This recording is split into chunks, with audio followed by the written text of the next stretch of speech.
C'est Roland Barthes affirmant que les livres sur les rayons de sa bibliothèque agissaient par imprégnation sur son esprit.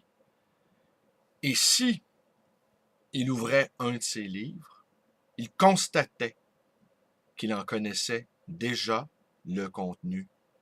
Bonjour, bienvenue dans ma bibliothèque, dans mon dépôt de livres. Nous sommes à Montréal, le 18 octobre 2012, et mon nom est Bruno Lalonde. Aujourd'hui, je vous lis quelques extraits tirés d'un collectif publié sous la direction d'Alain Milon et de Marc Perelman, Le livre et ses espaces, que je vous montre ici. Livre que j'ai emprunté à la grande bibliothèque et que je vais sans doute me commander sur le net dans quelques minutes. Le texte est de Nadia Sefou.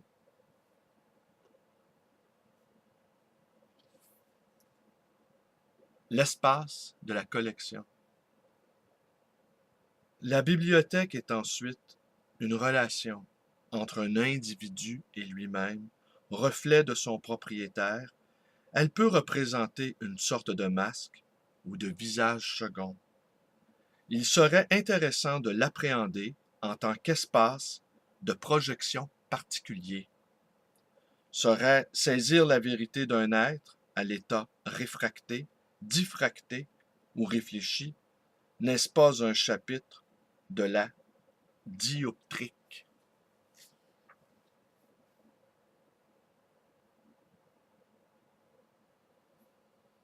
La figure du collectionneur rappelle à bien des égards le personnage littéraire de Don Juan. Le motif qui les lie est celui de la répétition comme nécessité. L'enjeu pour eux est la satisfaction pour le moment d'un besoin. Ils sont toujours dans l'au-delà de ce qu'ils possèdent. Pour le collectionneur, la bibliothèque est le lieu d'une soif inextinguible, une source inépuisable qui irrigue sa ferveur. Dans La vie étrange des objets, Maurice Rheims écrit « Le goût de la collection étant une sorte de jeu passionnel, se trouve être une des meilleures occupations compensatrices. Il se reflète à travers elle un malaise né de cette sorte d'incomplétude que Platon appelait aporia. Le désir du collectionneur n'est en effet jamais assouvi. Il ne connaît ni plénitude, ni satiété. Il est toujours en partance, tendu vers un ailleurs, un là-bas. Aucun objet, aucune acquisition ne saurait le combler. La bibliothèque du collectionneur est le lieu du livre à venir et non du livre acquis. Le collectionneur peut, certes, s'en repaître et dans une certaine mesure s'en satisfaire un temps, mais son altérité finit en dernière instance par se résorber dans l'acte de possession. Ce désir métaphysique, qui ne se comble jamais et se creuse toujours, fait du collectionneur un être qui se nourrit de sa propre faim. Dans son ouvrage « Je déballe ma bibliothèque », Walter Benjamin nous présente les passe-temps de l'enfant, peindre, découper, décalquer, comme des modes d'acquisition tactile capables de renouveler le monde, comme le fait le collectionneur en maniant ses trésors.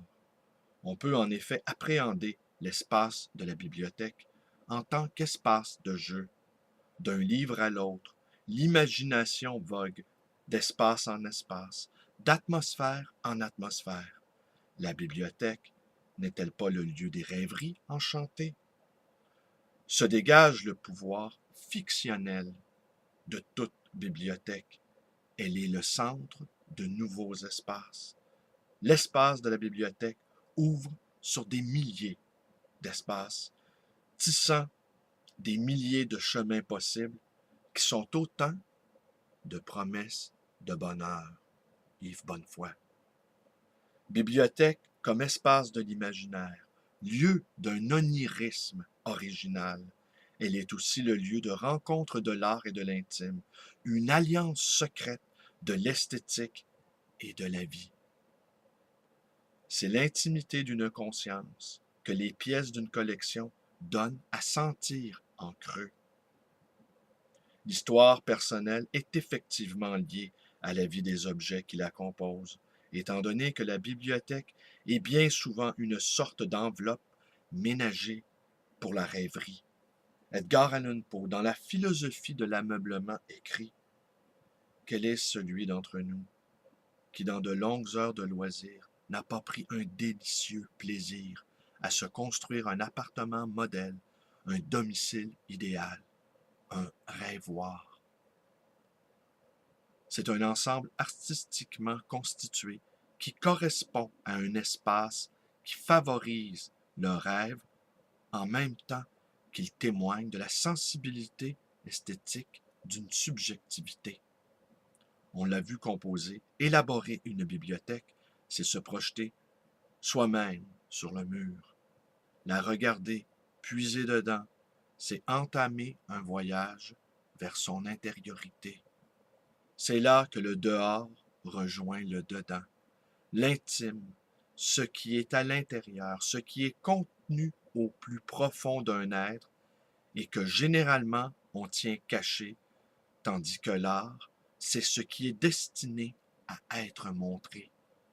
La collection et la bibliothèque sont ainsi un précipité, une subtile alliance de l'art et de l'intime.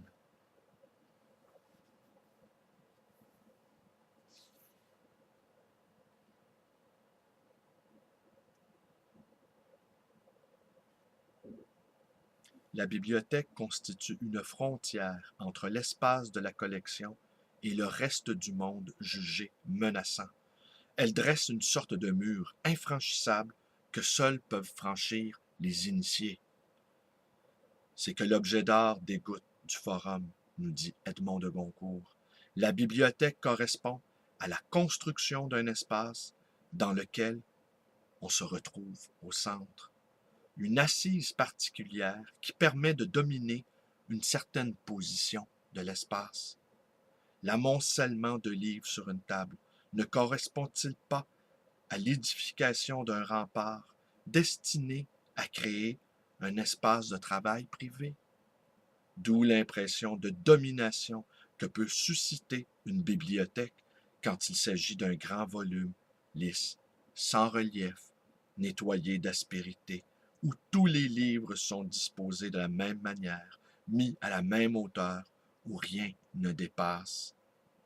Les volumes de la bibliothèque font volume unique, telle une armée de livres qui nous tournent le dos. Une impression de lourdeur, d'écrasement, de tassement se dégage. La collection comme refus du livre ouvert. Quoi de plus vertigineux, quoi de plus confondant pour l'esprit que la contemplation des murs cuirassés et dorés d'une vaste bibliothèque, nous dit Valérie.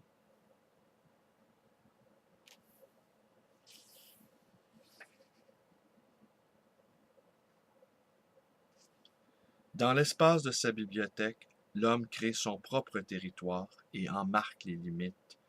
La bibliothèque est un abri contre les intempéries de la vie, une cachette aux ennemis et aux importuns. Elle est retraite, terre d'asile.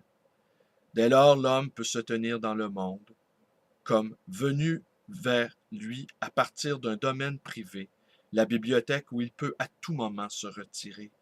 Simultanément dehors et dedans, il va au dehors à partir d'une intimité. La conscience qu'il a du monde se fait à travers la bibliothèque. C'est que la fonction originelle de la bibliothèque ne consiste pas à orienter l'être par l'architecture, mais à rompre le plein de l'élément, à y ouvrir l'utopie où le je se recueille en demeurant chez soi. Ce faisant, la bibliothèque reste, à sa façon, ouverte sur l'élément dont elle sépare. Qu'est-ce qui se dessine à l'horizon de toute bibliothèque privée? Un terme à partir duquel toute orientation humaine devient possible. La bibliothèque nous permet de traverser l'espace extérieur dans lequel nous sommes situés et nous projette dans des lieux, des espaces fuyants qui sans elle ne se laisseraient ni voir ni toucher. La bibliothèque comme espace de possible, lieu de passage, d'événements. Magnifique passage, non? Alors ma bibliothèque, dont vous voyez ici seulement qu'un tout petit aspect, elle est vaste, elle est en désordre, elle est monstrueuse, je vous l'ai souvent dit. Elle me domine, ouais. Je suis dominé par cette passion du livre. Et dans ma plaidoirie pour la bibliothèque privée, la bibliothèque à soi, c'est cet espace-là, du privé, de l'intime, que menace le livre numérique. Le livre numérique détruit ce cocon, cette enveloppe dans laquelle l'être se meut, dans laquelle l'être déploie sa force de rêverie et sa force de résistance dans un monde qui, il est vrai, est de plus en plus menaçant et obscur. Alors je vous invite, comme je le fais à chaque jour, à vous constituer une cache de livres, un dépôt de livres. Il n'en faut pas beaucoup de ces livres pour aller puiser les forces vitales, pour continuer à avancer dans ce monde enténébré. Alors c'est tout pour aujourd'hui. Je vous remercie d'être avec moi, toujours. Vous pouvez vous abonner à ma chaîne d'un amoureux de livres, vous l'avez déjà constaté, Bruno Lalonde. Ma chaîne porte mon nom dorénavant. Vous pouvez également vous joindre à ma page Facebook ou aller la visiter, une page d'un militant politique, parce que justement, on vient puiser des forces dans sa bibliothèque, mais dès qu'on en sort, nous devons être impliqués dans les affaires de la cité. Ne pas considérer le monde extérieur à notre service, n'est-ce pas? Nous devons participer aux affaires de la cité. Nous devons nous engager politiquement. C'est devenu une nécessité. Beaucoup ne le comprennent pas, mais s'ils veulent conserver un espace à eux, un espace de rêverie, eh bien, il faut s'impliquer. Autrement, la barbarie va tout emporter, incluant ces sanctuaires. Vous pouvez me téléphoner à ma librairie dans le 514-736-0999 et vous pouvez également me rendre visite à cette librairie d'occasion et d'ancien, le Livre Voyageur. Encore hier, une autre grosse journée occupée. Je remercie Jean-Paul de sa visite. Jean-Paul a un esprit lucide, érudit et humoristique. Les trois mis ensemble, ça fait un sacré mélange. Il m'apprend un paquet de choses, Jean-Paul. Je ne me mesure pas à lui. Je l'ai déjà dit, l'admiration nous garde de l'envie. Allez, merci. Bonne journée.